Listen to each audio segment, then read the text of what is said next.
It is okay to feel lost sometimes. Because feeling lost does not always mean that something is wrong with you. Sometimes, it simply means your heart is changing direction. There was a teenager named Eli, who kept a notebook beside the window.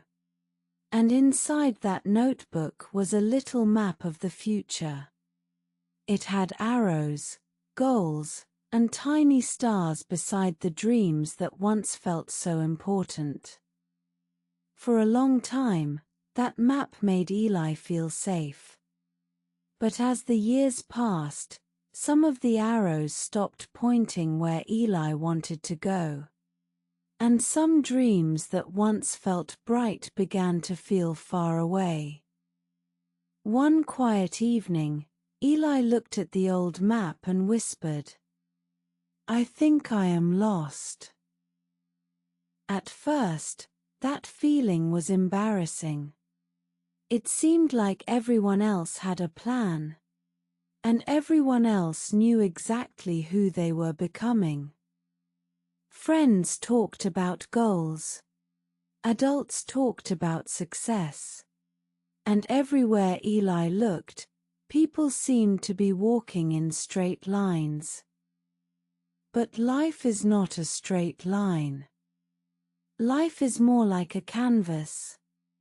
It has circles, waves, bright colors, soft shadows, mistakes, and new strokes painted gently over old ones.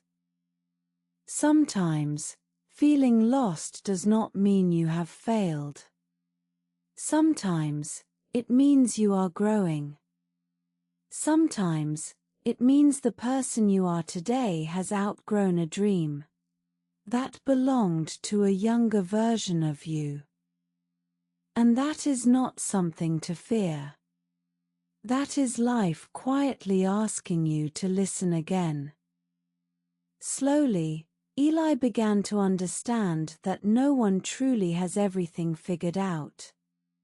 The confident student is still learning who they are. The business owner is still learning how to keep going.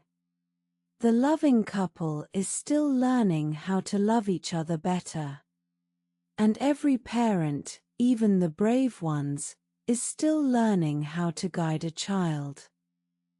Everyone is learning while walking. Everyone is becoming while trying. So Eli closed the old notebook. Not because the old dreams were foolish, but because they did not need to control the whole story anymore. Those dreams had once been honest. They had once belonged. But now, Eli was allowed to begin again. Eli turned to a blank page. And instead of drawing a perfect map, Eli drew one small step. Just one. A step for today. Because the person you are now does not owe their whole life to the person you imagined years ago. But you do owe your attention, your courage, and your kindness to the person you are becoming today. So if you feel lost, pause. Breathe. Rest if you need to. But do not stay still forever. Begin again with one honest step. Moral: feeling lost is not failure. Sometimes it is proof that you are growing. You do not owe your life to your younger self. You owe your courage to your present self.